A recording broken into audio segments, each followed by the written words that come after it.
का जो मेरा टॉपिक है वो है कि हम खुदा कि हम किस तरह रूह में चल सकते हैं। आज का जो मेरा टॉपिक है वो है कि हम किस तरह रूह में, देखिए इम्पोर्टेंट जो है वो आपने किस में चलना है, खुदा के रूह की हदायत से चलना है। आज हमारा टॉपिक ही है। आप मुझे सुन सकते हैं, इजी है, सुन रहे हैं ना, मुझे आवाज़ आ रही है सबको मेरी? खुदावंद आपको बड़ी बरकत है। आज का टॉपिक है जी, हम किस तरह रूह में चल सकते हैं, how to live in spirit. हम खुदा के रूह में किस तरह लाइफ को गुजार सकते हैं। आज हम खुदा के कलाम में से ये सीखेंगे। मेरे साथ आप सब लोग निकाल पहला करंथियो उसका 3रा बाब उसकी 21वीं आयत से 23वीं आयत तक हम खुदा के कलाम में से देखेंगे। पहला करंथियो उसका 3रा बाब और उसकी 21वीं आयत से 23वीं आयत तक खुदा के कलाम में से देखेंगे।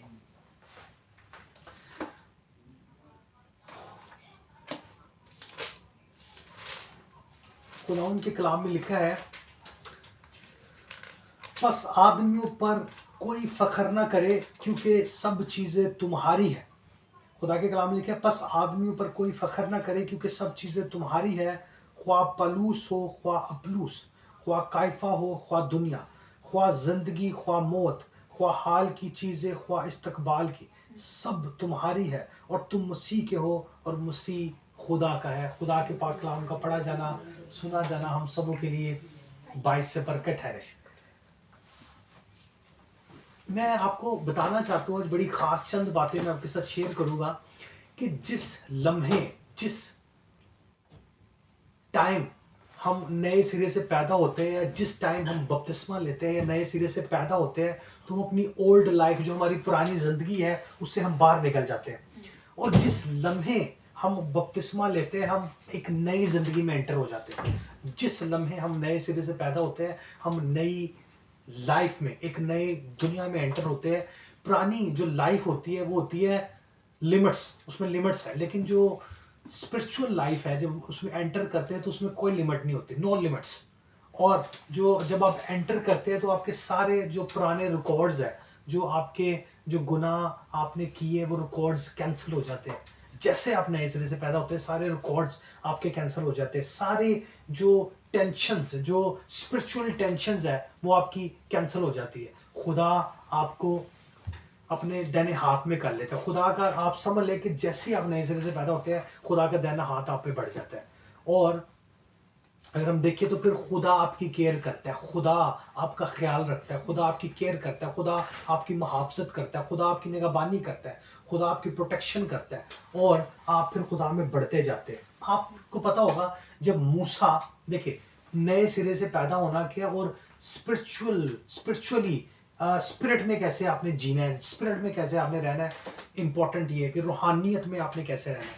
आपको पता है कि जब मूसा दरियाए कुलज़म के पास, वो रेड सी के पास खड़ा था, तो उसके आगे जो था वो समुंदर था, और पीछे जो थी वो फ़िरौन की फौजें थी।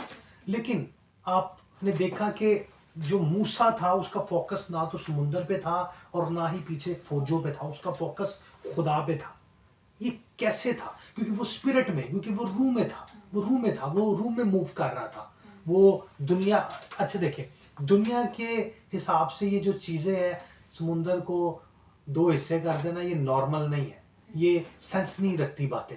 लेकिन ये स्पिरिट में सिर्फ सेंस रखती है। जब खुदा ने उसे कहा ना कि तू अपना हाथ बढ़ा, तो वो स्पिरिट में उसने रूह में अपना हाथ बढ़ाया। जब उसने अपना हाथ रूह में बढ़ाया तो वो समुंदर के 2 हिस्से हो गए। क्यों?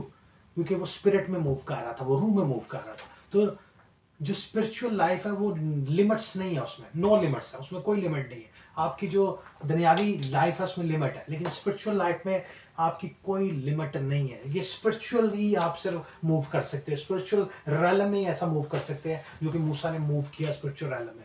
क्योंकि मैं आपको फिर बता रहा हूँ कि ना वो आगे समुंदर को देख रहा था, ना वो पीछे फौजियों को देख रहा था, क्योंकि वो स्पिरिट में था और स्पिरिट में मूव कर रहा था। स्पिरिट में उसने अपना हाथ बढ़ाया, रूहानी तौर पर उसने अपना हाथ बढ़ाया, अपने आस्था को खुदा ने का अपना हाथ बढ़ा। और जब उसने बढ़ाया तो स्पिरिचुअली उसने बढ़ाया, जब बढ़ाया तो वो काम हो गया। आपने देखा कि दाऊद कहता है कि ख्वाह मौत के साया की वादी में से मेरा गुजर हो, मैं किसी बला से नहीं डरूंगा क्योंकि तू मेरे साथ है। ये कब हुआ?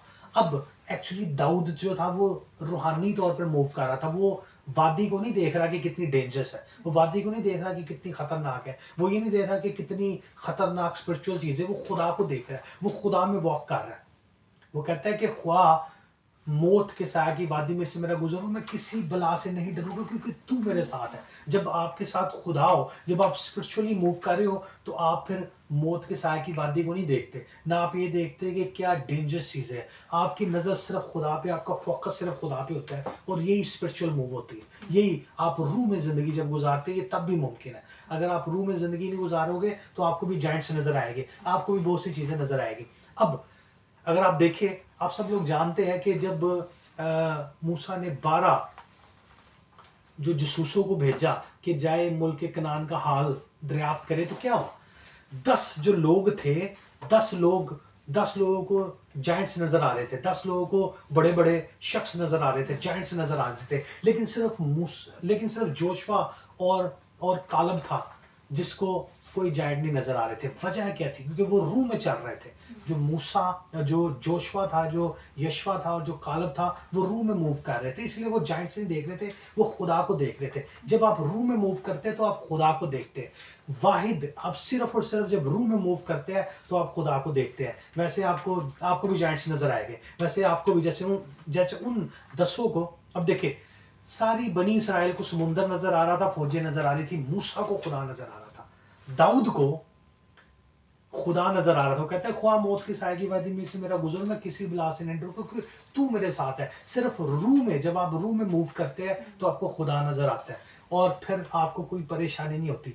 अगर आप देखें तो जाइंट्स नहीं नजर आए उन्हें, सिर्फ 2 बंदों को जाइंट्स नहीं नजर आए, 2 बंदों को खुदा नजर आए, 10 को जाइंट्स नजर आ रहे हैं।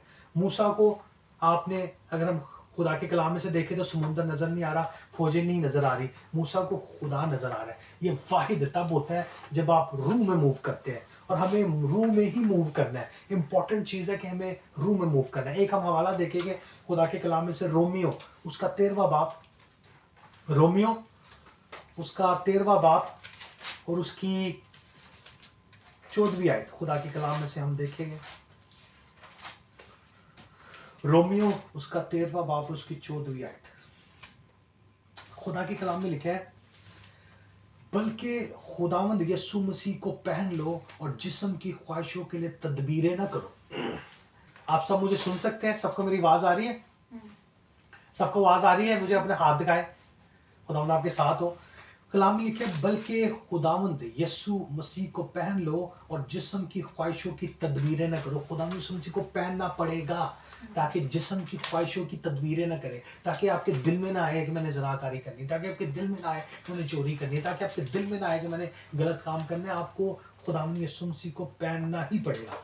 आपको खुदा के कलाम को अपने अंदर लेना पड़ेगा। अगर खुदा के कलाम को अपने अंदर नहीं कोई लेता, क्रिश्चियन लाइफ का मतलब क्या? क्रिश्चियन लाइफ का मतलब है खुदा के कलाम को अपने अंदर रखना। अगर खुदा का कलाम आपके अंदर है तो कोई टेंशन नहीं, अगर खुदा का कलाम आपके अंदर नहीं है तो फिर टेंशन है। मुझे एक बात बताएं, अगर कोई बंदा आपको एक गाड़ी गिफ्ट करे, आपको एक नई गाड़ी गिफ्ट करे, अब आपके पास गाड़ी तो आ गई, गिफ्ट कर दी, तो उसके लिए आपको क्या करना पड़ेगा? आपको पेट्रोल पंप पे जाना पड़ेगा, वहाँ से फ्यूल लेना पड़ेगा। गाड़ी आपको गिफ्ट कर दी किसी ने, आपको उसमें फ्यूल डालना पड़ेगा, वो आपको खुद जाना पड़ेगा पेट्रोल पंप पे फ्यूल लेने के लिए। अब जब आपने फ्यूल डलवा लिया तो आपको चाबी पकड़ के इंजन को क्या करना पड़ेगा? स्टार्ट करना पड़ेगा। अब असल में जो फ्यूल है वो खुदा का कलाम है, और चाबी, इंजन स्टार्ट होता है दुआ के साथ। अगर आप खुदा के कलाम आपके अंदर नहीं है और आप इंजन दुआ के साथ स्टार्ट नहीं करते तो आप रूह में मूव नहीं कर सकते, आप जो रूहानियत में मूव नहीं कर सकते। और आपको देखें, अब जरा मेरी बात जरा बड़े गौर से सुनिएगा। आपको किसी ने ब्रांड न्यू कार गिफ्ट कर दी, ब्रांड न्यू कार गिफ्ट कर दी, पेट्रोल के लिए आपको पेट्रोल स्टेशन पे जाना पड़ेगा, पेट्रोल डलवाना पड़ेगा और फिर गाड़ी के इंजन को टर्न ऑन करना पड़ेगा। जब ऑन, अब क्या है? फ्यूल है खुदा का कलाम, और जो ब्रांड न्यू गिफ्ट आपको मिला है वो सल्वेशन है। खुदा ने अपनी निजात आपको दे दी है। एक्चुअली ब्रांड न्यू गिफ्ट, खुदा ने आपको नई लाइफ दे दी है जो कि सल्वेशन है, जो कि निजात है, जो कि खुदा ने आपको निजात फ्री दी है। खुदा के कलाम में लिखा है ये फजल आप पे है, अब फ्री गिफ्ट आपको मिल गया। अब फ्यूल है खुदा का कलाम, वो आपको लेना पड़ेगा, वो आपको उसके लिए जाना पड़ेगा। और अगर आप इंजन ऑन करना चाहते हैं तो इंजन आप ऑन कर सकते हैं खुदा के कलाम से। वो खुदा आपके लिए इंजन ऑन नहीं करेगा ना, तो आपको खुदा फ्यूल देगा, वो आपको खुद लेना पड़ेगा, खुदा के कलाम को खुद रिसीव करना पड़ेगा। और आपको इंजन भी खुद ऑन करना पड़ेगा दुआ के थ्रू। जब आप दुआ करेंगे तो आपका इंजन ऑन करेगा, और आपको पैडल पे जब आप पावर रखेंगे तो मूव करेगा। यही स्पिरिट में मूव करना है कि आपको पैडल पे पावर रखना है, और फिर आपने स्पिरिट में मूव करना है, फिर आप स्पिरिचुअली मूव कर सकते हैं। अगर आप जरा सोचिए कि फ्री गिफ्ट तो खुदा ने दे दिया, अब कोई कलाम नहीं रिसीव करता, अब कोई कलाम नहीं लेता, अब कोई दुआ नहीं करता, तो ना इंजन ऑन होता है उसकी गाड़ी का, और ना वो स्पिरिचुअली मूव कर सकता है। स्पिरिचुअली मूव करने के लिए आपको क्या करना पड़ेगा? सल्वेशन गिफ्ट खुदा ने आपको दे दिया, फ्री दे दिया, ब्रांड न्यू गिफ्ट दे दिया। अब मैं फिर आपको बार बार इसलिए बता रहा हूं कि फ्यूल आपको खुद लेना है, कलाम आपको खुद रिसीव करना है, कलाम आपको खुद लेना है, और इंजन भी खुद ऑन करना है। इंजन क्या है? दुआ। अगर दुआ नहीं करेगी तो आपको गाड़ी का इंजन ऑन नहीं होगा, और जब तक पैडल को दबाएंगे नहीं तो मूव नहीं कर सकेंगे। स्पिरिचुअली मूवमेंट ये है कि आपको खुद मूव करना पड़ेगा, आपको खुद ये कलाम को रिसीव करना है। आपने खुद जो है वो आपने खुद कलाम को रिसीव करना है, आपने खुद दुआ करनी है ताकि इंजन ऑन हो, और आपने खुद पैडल पे रेस दबानी है ताकि आप स्पिरिचुअल मूव कर सके। ये आपको करना पड़ेगा, ये खुदा नहीं करेगा। और आपको तो जब आप ये सब कुछ कर लेंगे तो आप ऐसी पोजीशन में आ जाएंगे। देखिए, जब ये सब कुछ आपने कर लिया, अब आप कलाम भी डेली रिसीव कर रहे हैं, अब आप दुआ भी डेली कर रहे हैं, अब आप स्पिरिचुअली मूव कर रहे हैं, अब आप पैडल दबा रहे हैं, और फिर होगा क्या? फिर खुदा आपको वो सेंस देगा, फिर खुदा आपको वो अकल देगा, फिर वो खुदा आपको कुव्वत देगा कि आप समझेंगे कि किस जगह पे आपने नहीं जाना, कौन सी प्लेसेस को खुदा ने अवॉइड कर दिया आपके लिए, कौन सी चीजें हैं जिनको खुदा ने फॉरबिडन टेरिटरी करा दी है। देखिए, खुदा नहीं कहता कि फॉरबिडन टेरिटरी में जाओ, आप खुद जाते हो। फॉर एग्जाम्पल, कई दफा बंदा बड़ा मजबूत बन रहा होता है कि मैं अभी देखो यहाँ से घूम के आता हूँ तो मैं निकल जाऊंगा, मैं बड़ा मजबूत हूँ। जब भी इंसान अपने ऊपर डिपेंड करता है, इंसान वही फंसेगा जहाँ पे अपने ऊपर डिपेंड करता है। खुदा के कलाम में लिखा है, तो खुदावंद अपने खुदा पे तवक्कल कर। आपको तवक्कल, डिपेंड खुदा पे करना पड़ेगा, आपको डिपेंड सिर्फ खुदा पे करना पड़ेगा। अगर आप खुदा पे डिपेंड करेंगे तो फिर ही आप मूव भी कर सकते हो, फिर ही खुदा आपको गाइड लाइन देगा, खुदा आपको गाइड करेगा कि ये जगह ठीक नहीं है, खुदा आपको गाइड करेगा, आप समझ लें, आपको खुद रूह में खुदा आपको समझ देगा कि आपने किधर नहीं जाना, आपने किधर जाना है, आपने क्या करना है, आपने क्या नहीं करना, कौन सी चीज डेंजरस है। अब बताओ, अच्छा डिसीजन सिर्फ वही क्रिश्चियन ले सकता है जो बाइबल को जानता है। जो बाइबल को नहीं जानता वो कभी अपनी लाइफ में अच्छा डिसीजन नहीं ले सकता, कभी भी नहीं ले सकता, पॉसिबिलिटी नहीं। कि खुदा का कलाम ही आपको कुव्वत देता है, खुदा का कलाम ही आपको ताकत देता है, खुदा का कलाम ही आपको समझने की कुदरत देता है, और खुदा का कलाम ही आपको रोकता है हर उस नेगेटिव बात से जो खुदा की मर्जी के खिलाफ है। तो आपने क्या करना है? स्ट्रेंथ आपको मिलेगी खुदा के कलाम से, कुव्वत आपको मिलेगी खुदा के कलाम से। हम एक और हवाला देखेंगे खुदा के कलाम में से, इफ्सियो का खत, उसका चौथा बाप, उसकी 22वीं और 24वें। इफ्सियो का खत,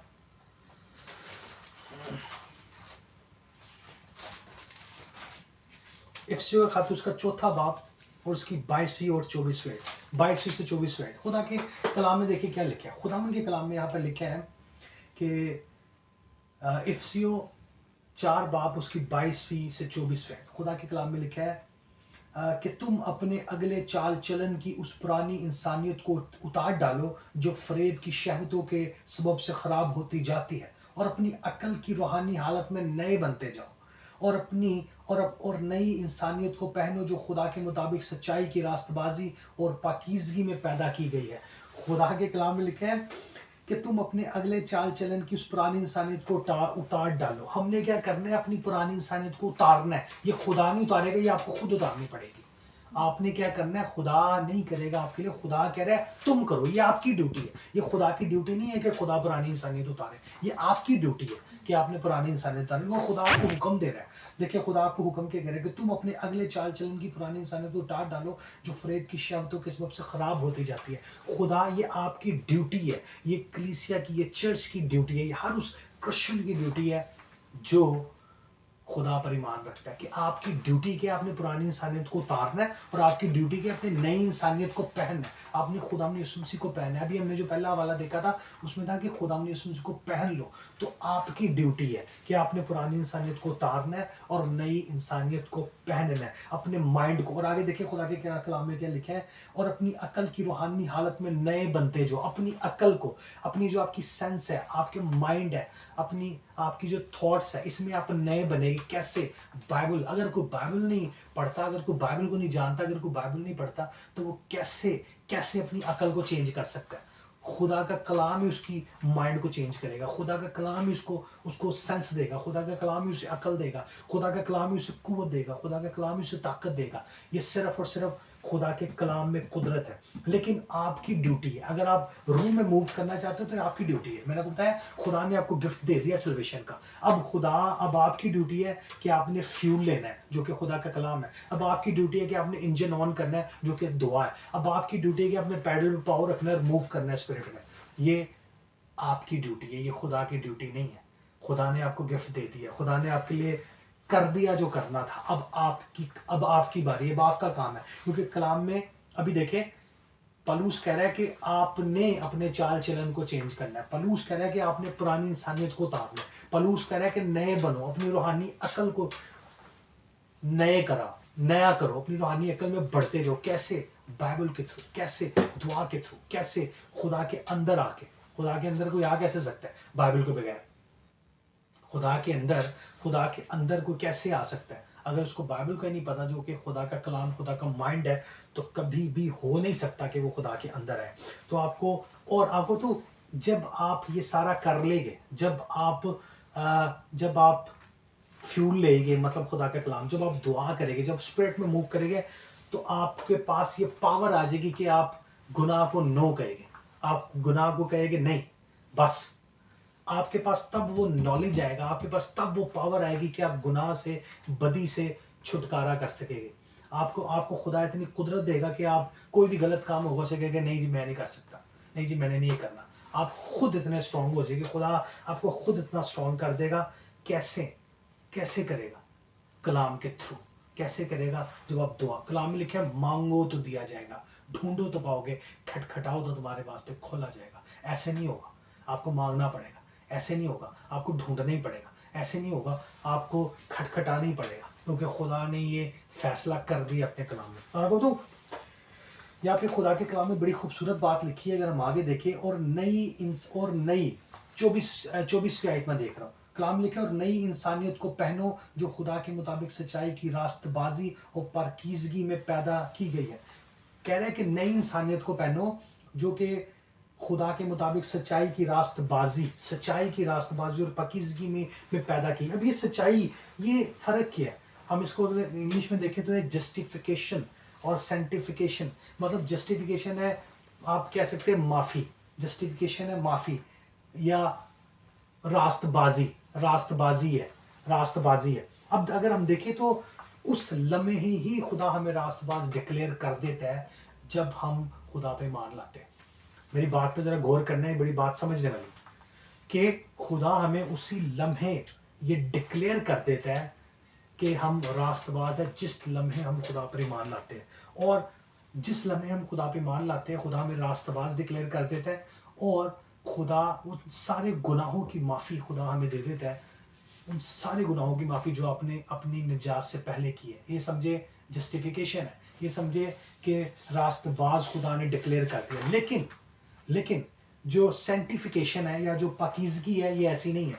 पाकीज़गी क्या है, इसको आप ज़रा समझे। ये ऐसे है कि आपको ये प्रोसेस है, जो सेंटिफिकेशन है, ये एक प्रोसेस है। इसमें आपको स्लोली डे बाय डे खुदा अपने कलाम के थ्रू आपको पाकीज़ा करेगा, डे बाय डे। ये एक प्रोसेस है। जस्टिफिकेशन डिक्लेरेशन है, एकदम खुदा कहता है कि रास्तबाज है।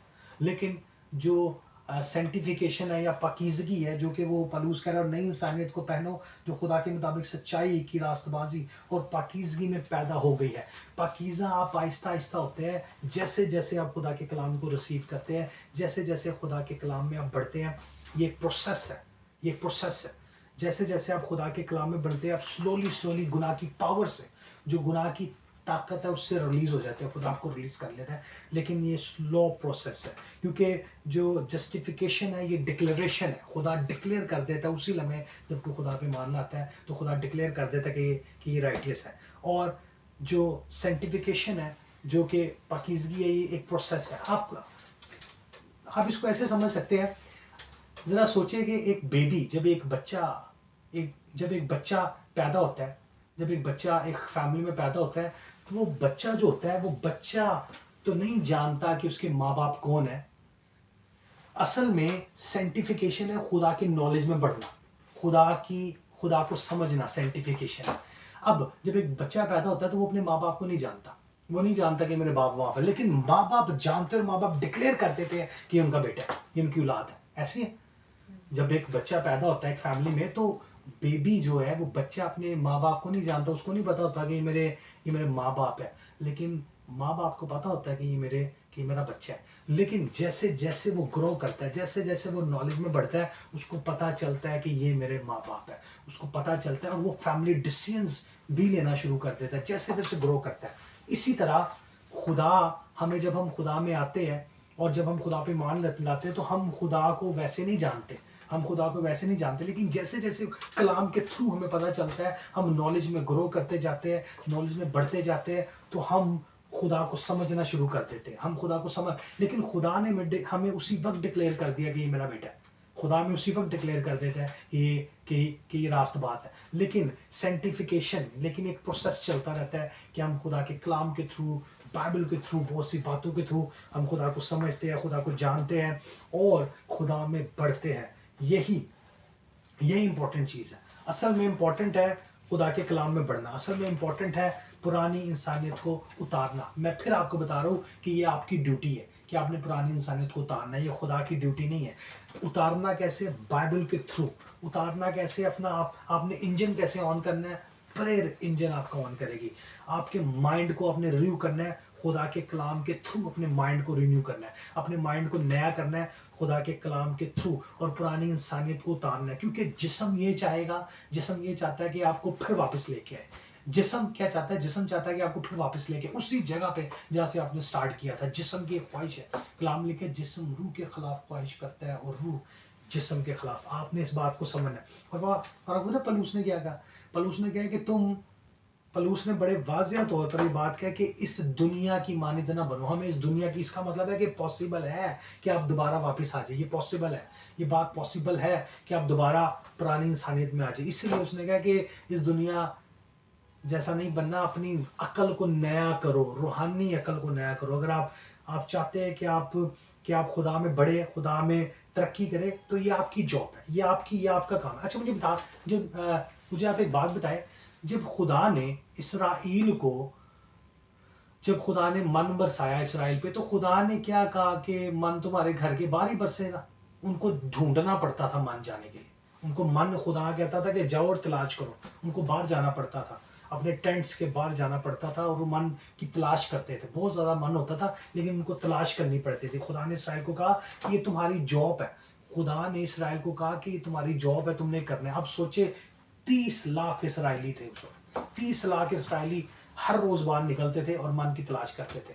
आज भी आपको कलाम की तलाश करनी पड़ेगी, आज भी आपको कलाम को लेना पड़ेगा, ढूंढना पड़ेगा, आपको कलाम को लेना पड़ेगा, तलाश करना पड़ेगा, जाना पड़ेगा, फिर खुदा आपको वो ब्लेसिंग देगा। ये नहीं कि आप बैठे हैं, खुदा आपके लिए बाइबल नहीं खोलेगा, खुदा आपके लिए कलाम नहीं पढ़ेगा। आपको खुद अपने लिए बाइबल खोलनी है, आपको खुद अपने लिए कलाम पढ़ना है, और खुदा रिवील करेगा उस कलाम को, फिर आप खुदा जाहिर करेगा उस कलाम को आप पे। ऐसा नहीं है कि आप ये कहें कि बाइबल भी खुदा पढ़ ले और मेरे लिए बाइबल खुदा खोल ले। अगर ऐसा होता तो खुदा फिर बनी इसराइल के बाहर ही, टेंट के बिल्कुल बाहर ही मन बरसा देता, उनको ढूंढना ना पड़ता। अगर उनको ढूंढना पड़ा तो आपको भी ढूंढना पड़ेगा कलाम, आपको भी पढ़ना पड़ेगा कलाम, आपको भी ज़िंदगी में उतारना पड़ेगा कलाम। जब आप अपनी ज़िंदगी में उतारेंगे खुदा के कलाम को, तो खुदा आपको ब्लेस करेगा, खुदा आपको बड़ी बरकतों से नवाजेगा। लेकिन आपको खुद इसके पीछे एफर्ट करनी पड़ेगी, आपको खुद इसके पीछे निकलना पड़ेगा, कलाम को आपको लेना पड़ेगा। खुदा सिर्फ जाहिर करेगा, पढ़ना आपको पड़ेगा, करना आपने है सारा कुछ। लेकिन जब आप खुदा के कलाम को पढ़ेंगे, याद रखिए मेरी बात, जब आप खुदा के कलाम को पढ़ेंगे तो खुदा उस कलाम के थ्रू आपके दिल को चेंज करेगा, खुदा उस कलाम के थ्रू आपकी लाइफ को चेंज करेगा। और आपको तो कलाम ही प्रोड्यूस करता है, कलाम ही पैदा करता है दुआया ज़िंदगी को। अगर जो बंदा कलाम नहीं ना पढ़ता, उसकी ज़िंदगी में कभी दुआया ज़िंदगी कभी नहीं उसकी बन सकती। एक बार आज ये बात याद रखते, जो बंदा कलाम नहीं पढ़ता वो कभी भी दुआया ज़िंदगी उसकी स्ट्रांग नहीं हो सकती, क्योंकि कलाम ही प्रोड्यूस करता है दुआ को आपकी लाइफ में। अगर आपकी लाइफ में कलाम नहीं है तो दुआ प्रोड्यूस नहीं होगी, आप जितनी मर्जी कोशिश करेंगे दुआ को प्रोड्यूस नहीं कर सकेंगे। एक और हवाला मेरे से निकालिए, ज़बूर 119, आपको कलाम की अहमियत बताओ। ज़बूर 119 उसकी पहली 3 आयत। 119 ज़बूर। अब सब लोग मुझे सुन सकते हैं? मुझे अपने हाथ दिखाएं, सब लोग सुन सकते हैं? हाँ जी जी, खुदा आपको बरकत दे। ज़बूर 119 उसकी पहली 3 आयत। खुदा के कलाम में देखिए क्या लिखा है। खुदा के कलाम में लिखा है, मुबारक है वो जो कामिल रफ्तार है, जो खुदावंद की शरीयत पर अमल करते हैं। मतलब मुबारक है वो जो कामिल रफ्तार है, जो खुदा के कलाम पर अमल करते हैं। इसका मतलब है मुबारक है वो जो उसकी शहादतों को मानते हैं और पूरे दिल से उसके तालब है, उनसे नाराज़गी नहीं होती और उसकी राहों पर चलते, उनसे नाराज़गी नहीं होती।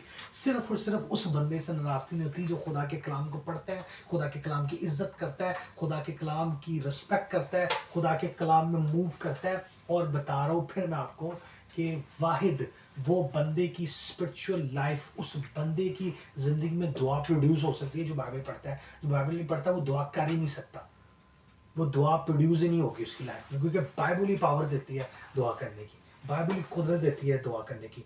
और अगर मैं आपको बताऊं तो अगर आप बाइबल नहीं पढ़ते और दुआ नहीं करते तो आप खुदा के साथ रफाकत ही नहीं रख सकते।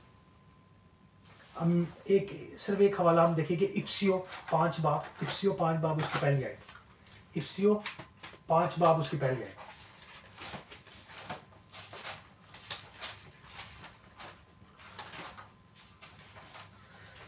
खुदा के कलाम में देखिए क्या लिखा है, बस अजीज फर्जंदों की तरह खुदा की मानंद बनो। हमें किसकी मानंद बनना है?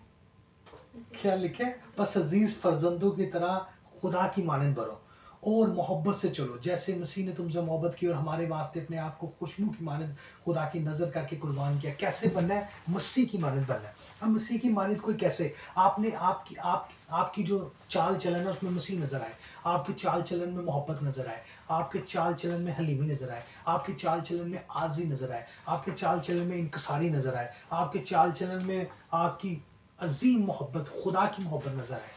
खुदा के कलाम में लिखा है, मेरे शिगिर्द वो है जो मेरे हुक्मों पर अमल करते हैं, वो शिगिर्द है, बाकी शिगिर्द नहीं है। खुदा के कलाम में लिखा है, मेरे शिगिर्द वो है जो मेरे हुक्मों पर अमल करते हैं, जो एक दूसरे से मोहब्बत करते हैं। तो खुदा चाहता है कि हम एक दूसरे से मोहब्बत करें। और आपको बताऊँ खुदा के साथ आप रफाकत कैसे रख सकते हैं? खुदा के साथ रफाकत कैसे को रख सकता है? रफाकत रखने का मतलब है स्पिरिचुअली जीना। खुदा के साथ रफाकत रखने का मतलब है स्पिरिट में मूव करना, रूह में मूव करना। आप रूह में मूव कोई कैसे कर सकता है? अगर खुदा के साथ रफाकत नहीं रखेगा, बाइबल नहीं पढ़ेगा, दुआ नहीं करेगा, तो वो रूह में मूव नहीं कर सकता। वो रूह में मूव नहीं कर सकता, वो उसकी मूवमेंट ही नहीं होगी। मसला ये है कि गाड़ी, खुदा ने गाड़ी भी दे दी है। मसला ये है कि अब वो कलाम, वो फ्यूल ही नहीं उसके पास, फ्यूल खुदा का कलाम है, इंजन वो ऑन नहीं अपना करता दुआ के थ्रू, तो मूव कैसे करेगा? जब उसकी गाड़ी में फ्यूल नहीं है, जब उसकी गाड़ी में फ्यूल नहीं है, जब उसका इंजन ही ऑन नहीं है, तो पैडल दबाएगा भी तो मूव नहीं करेगा।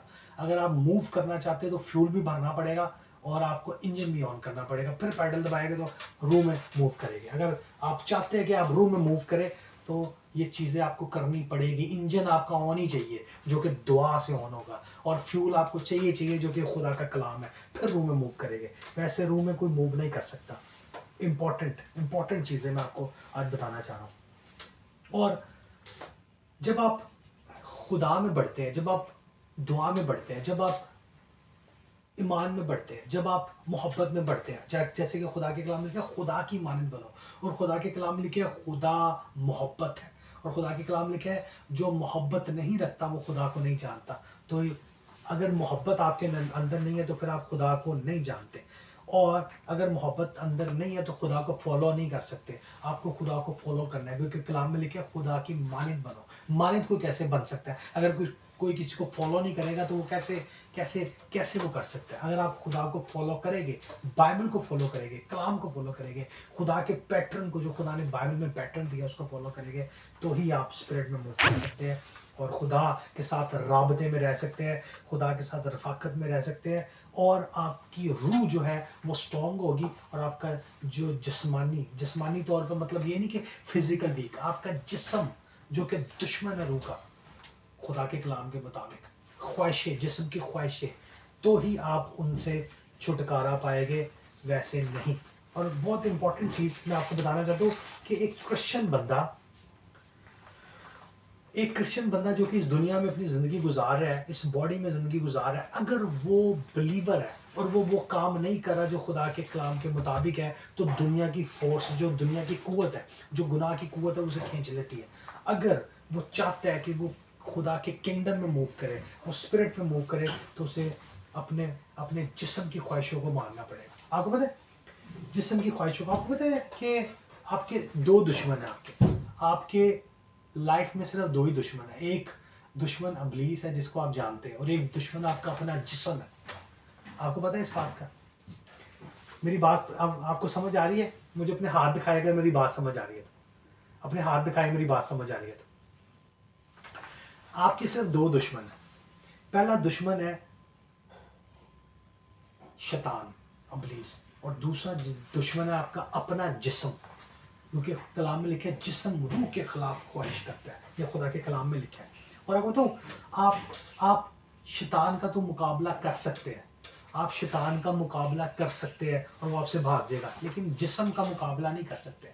खुदा ने ये नहीं कहा जिस्म का मुकाबला करो, कोई जिस्म का मुकाबला नहीं कर सकता। शैतान का मुकाबला करेगा वो भाग जाएगा।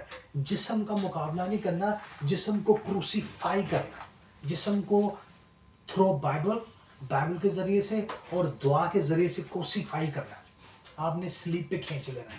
जिस्म की कलाम में लिखा ना, जिस्म की ख्वाहिशों को जमीन पर स्लीप पर खींच दो, तो शैतान का तो मुकाबला करना है, वो आपसे भाग जाएगा। लेकिन जिस्म को क्रूसीफाई, मसलूब कर देना है। कैसे मसलूब करना है?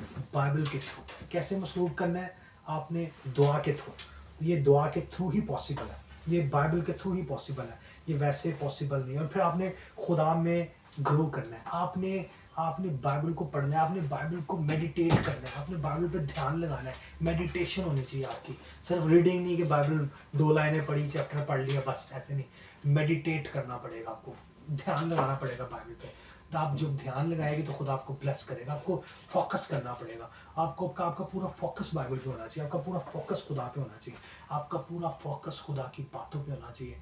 सबसे बड़ी बरकत यही है, सबसे बड़ी नेमत यही है।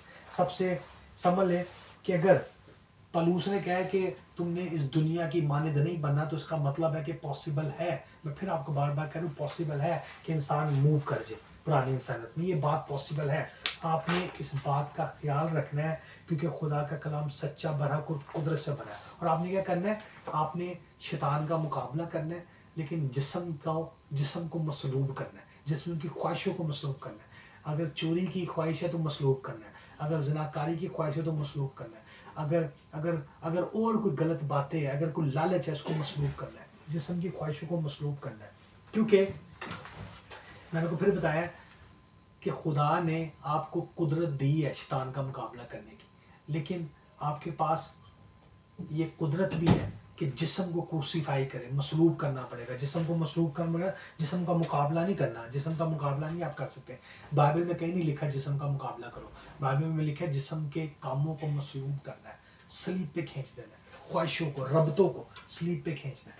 जब आप स्लीप पे खींचेंगे तो समझे आप आज़ाद है। और आपने हर डे, आपको बताऊँ, अबलीस तो चले कभी आपके पास आता है आजमाने, या तो आपके पास आप कलाम के थ्रू उसका मुकाबला करते हैं, आप कलाम के थ्रू से कहते हैं कि दूर हो जा, कलाम के थ्रू, कलाम लिखे इब्लीस का मुकाबला करो तो तुमसे भाग जाएगा।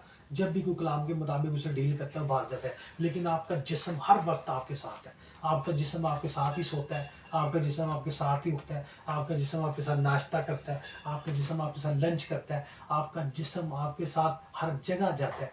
तो इसका मतलब है कि जिस्म का आपने क्रूसीफाई करना पड़ेगा, क्योंकि आपका दूसरा बड़ा दुश्मन आपका जिस्म है।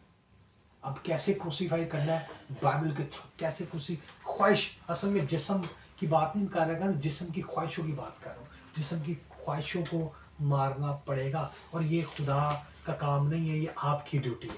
क्योंकि खुदा ने आपको कहा है कि नई अकल करो, रूहानी अकल में बढ़ो। ये आपकी ड्यूटी है, ये आपका काम है, आपने कैसे मूव करना है। हम एक हवाला देखेंगे, सिर्फ एक हवाला, दूसरा ग्रंथियों, उसका आप निकाले में से दूसरा ग्रंथियों, उसका 12वां बाब, उसकी 10वीं आयत। दूसरा ग्रंथियों 12वां बाब, उसकी 10वीं आयत। खुदावन के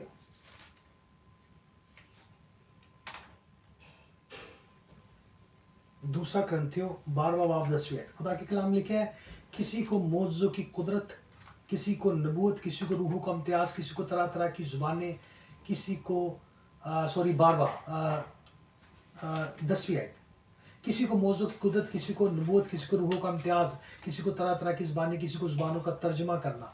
लेकिन ये सब तसीरें वही एक रूह करता है, और जिसको जो चाहता है बांटता है। अब ये खुदा की कुदरत है, जब आप ये सारे काम करेंगे तो खुदा की कुदरत है, खुदा आपको क्या देना चाहे।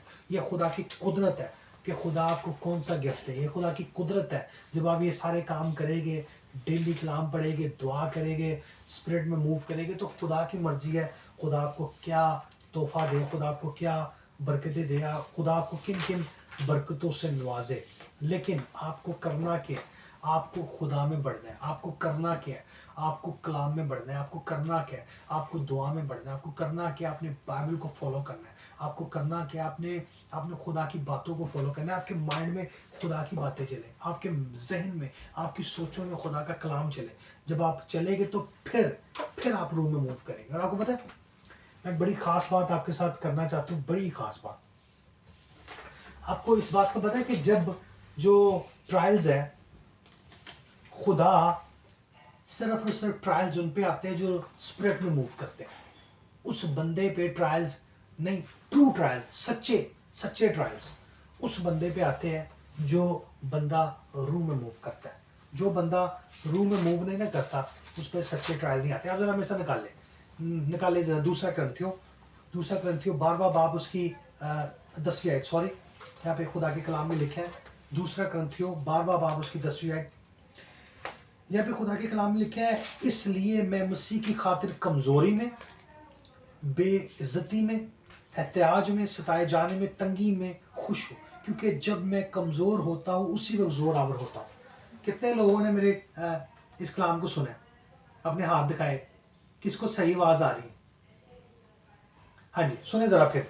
यहाँ पे लिखे हैं दूसरा ग्रंथियों 12वां बाब 10वीं आयत, इसलिए मैं मसीह की खातिर कमजोरी में, बेइज्जती में, एहतियाज में, सताए जाने में, तंगी में खुश में, क्योंकि खुश हूँ, क्योंकि जब मैं कमजोर होता हूँ उसी वक्त जोरावर होता हूँ। उसका मतलब है कि जब हम रूह में मूव करते हैं तो खुदा अलाउ करता है, तब भी खुदा अलाउ करता है ट्रायल्स को हमारी लाइफ में, तब भी खुदा अलाउ करता है। खुदा उन लोगों पे ट्रायल्स नहीं आते जो जो जिस्म में मूव करते हैं, क्योंकि वो तो है ही इस दुनिया का हिस्सा। मेरी बात जरा सोचिए, जो है ही दुनिया का हिस्सा, उस पर ट्रायल क्या आएगा?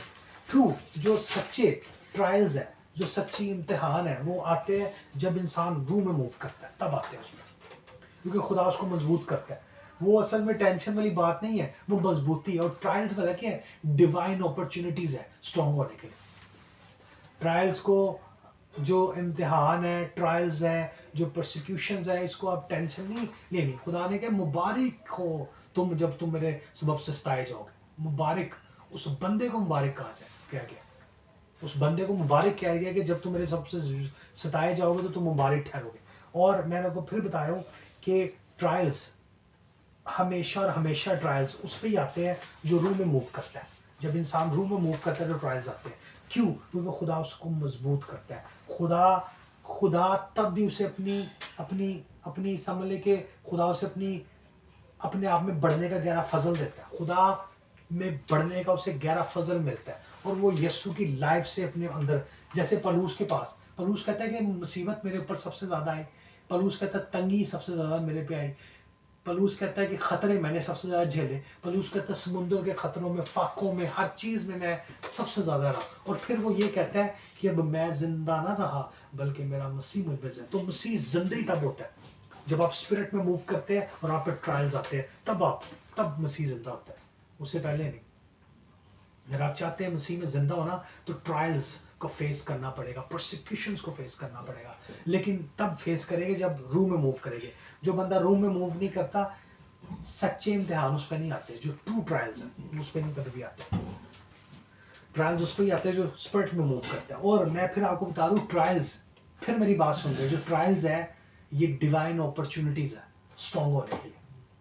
अगर बंदा स्ट्रॉन्ग होना चाहता है ना, रियल स्ट्रॉन्ग होना चाहता है, तो ये डिवाइन अपॉर्चुनिटीज है, ये आसमानी अपॉर्चुनिटीज है जो खुदा प्रोवाइड करता है कि जा स्ट्रॉन्ग हो जा, स्पिरिट में तू है स्ट्रॉन्ग हो जा। कि स्पिरिट में ही ट्रायल्स आते हैं, जब आप रूम में होते हैं तभी ट्रायल्स आते हैं, और तब भी आप स्ट्रॉन्ग होते हैं, और तब भी आप खुदा में बढ़ते हैं। क्योंकि अगर आप याकूब का खत पढ़े, याकूब पढ़े जरा, अभी आपको सारी समझ आ जाएगी। याकूब का खत पढ़े जरा, याकूब का खत, उसका पहला बाब, उसकी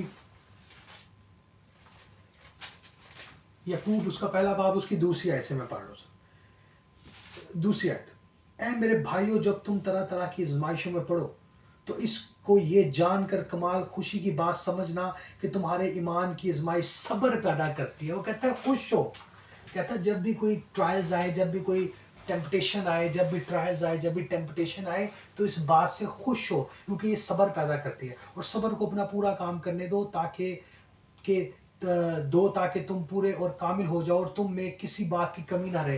ट्रायल्स जो है डिवाइन अपॉर्चुनिटी, आसमानी अपॉर्चुनिटीज है, मैं आपको बता रहा हूँ। बाइबल ये कह रही है कि जो ट्रायल्स है, जो प्रोसिक्यूशन है, जो टेम्पटेशन है, ये आसमानी अपॉर्चुनिटीज है, ये डिवाइन अपॉर्चुनिटीज है, लेकिन खुदा देता उनको है जो स्पिरिट में मूव करते हैं, जो रूह में मूव करते हैं, उनको खुदा ये देता है, ये अपॉर्चुनिटीज है। देखिए खुदा का कलाम कह रहा है, और आगे अगर हम देखें तो 12वीं बाब में तो एंड ही करती है उसने कहा मुबारक है वो शख्स जो आजमाइश की बर्दाश्त करता है, क्योंकि जब मकबूल ठहरा तो जिंदगी का वो ताज हासिल करेगा जिसका खुदावन ने अपने मोहब्बत करने वालों से वादा किया। डिवाइन आसमानी अपॉर्चुनिटीज है, अगर ट्रायल्स आ रहे हैं तो आसमानी अपॉर्चुनिटीज है, लेकिन आएंगे तब जब आप रूह में मूव करेंगे, वैसे नहीं आएंगे।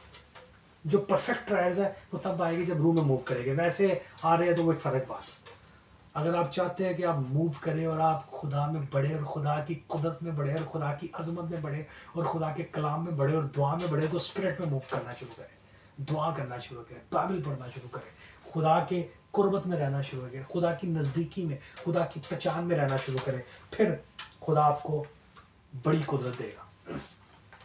और आखिरी चंद बातें मैं आपके साथ करना चाहता हूँ कि वो बंदा जो ट्रायल्स को अपने बिहाफ पे हैंडल करने की कोशिश करता है, वो हमेशा फेल होता है। आपको खुदा पे डिपेंड करना पड़ेगा अपने हर ट्रायल में, अपनी हर आजमाइश में, अपने हर ट्रायल में, अपनी हर प्रोसिक्यूशन में, किसी भी तरह से। अगर आप खुद उस पर काबू पाना शुरू, अगर आप खुद चाहेंगे कि मैं उस पर काबू पाऊँ तो आप फेल हो। आपको खुदा पे डिपेंड करना पड़ेगा, खुदा के कलाम पे डिपेंड करना पड़ेगा, फिर खुदा आपको वो पावर देगा कि आप हर ट्रायल पर, आप हर आजमाइश पर, आप हर उस बात पर गलबा पा लेंगे जो आपके ऊपर आएगी, हर उस बात। लेकिन टोटली डिपेंड खुदा पे करना पड़ेगा, टोटली डिपेंड खुदा के स्ट्रेंथ पे करना पड़ेगा। खुदा के कलाम में इमसाल की किताब उसके 3रे बाब में बड़ी खूबसूरत बात लिखी है, उसकी 5वीं आयत में, कि अपनी अकल पर तवक्कल ना कर बल्कि खुदावंद अपने खुदा पर तवक्कल कर। आपको खुदा पे तवक्कल करना पड़ेगा। आपको क्या करना पड़ेगा, देखिए कुछ ड्यूटी आपकी है। आपको खुद अपने जिस्म को, पुरानी इंसानियत को उतारना पड़ेगा और नई इंसानियत को पहनना पड़ेगा। और आपको क्या कर रहे हो, खुदा ने, मैं फिर बता रहा हूँ, आपको ब्रांड न्यू लाइफ दे दी है, आपको एक नई जिंदगी दे दी है। खुदा ने कहा मैं इसलिए आया कि तुम जिंदगी पाओ और कसरत की जिंदगी पाओ। खुदा ने आपको न्यू लाइफ दे दी है। अब उस लाइफ में खुदा ने आपको न्यू गाड़ी दे दी है, समझ लें। अब उसमें फ्यूल डालना, उसका इंजन ऑन करना, पैडल में चलाना, वो आपका काम है। अगर आप चलाएंगे तो खुदा आपको ब्लेस करेगा। अगर आप चलाएंगे तो आप खुदा में बढ़ेंगे। और आपने क्या करना है, आपने अपने जिस्म पर काबू पाना है। पलूस बड़े खूबसूरती से लिखता है, पलूस कहता है कि मैं अपने जिस्म को काबू में रखता हूँ, मैं उसको मारता कूटता हूँ ताकि ये काबू में रहे। और फिर वो ये कहता है कि ऐसा ना हो कि मैं दूसरों को कलाम सुनाऊँ और खुद नामकबूल ठहरूँ। ये बात पॉसिबल है। आपको इस बात पे फोकस करना पड़ेगा। आपको क्या करना पड़ेगा, आपको अपने जिस्म की ख्वाहिशों को मारना पड़ेगा और आपको खुदा की जो रेजरेक्टेड लाइफ है जो उसमें आपको जीना पड़ेगा।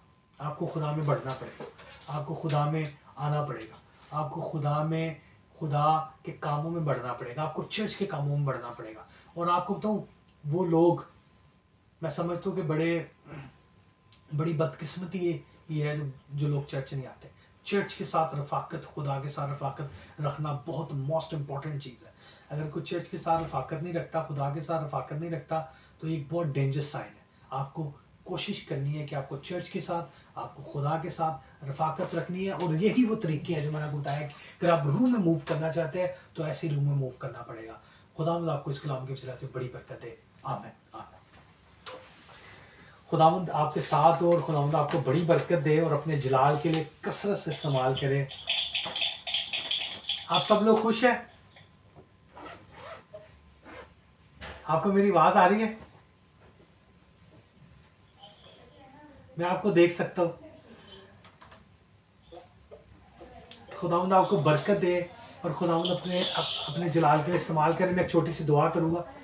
खुदा आप तेरी शुक्रगुजारी करते हैं खुदा यीशु के नाम से तेरे हुजूर झुकते हैं। खुदा आप देख, मैं दुआ करता हूँ यीशु के नाम से, पूरी कलीसिया को छू पाक साफ कर, ब्लेस कर, इनकी बड़ी बरकत, तेरी कसरत की बरकत इनकी ज़िंदगियों पर मांगता हूँ, इनके घरानों पर तेरी प्रोटेक्शन, तेरी सेफ्टी, तेरी सिक्योरिटी, पूरी टीम के, पूरे चर्च की प्रोटेक्शन, सेफ्टी, सिक्योरिटी को मांगता हूँ। तेरे पाक फरिश्तों के पहरे मांगता हूँ और खुदा ये बड़ी बरकत पाए और तेरे जलाल के लिए इस्तेमाल हो। ये तुझ में ग्रो करे, तुझ में तरक्की करे, तुझ में मजबूत हो।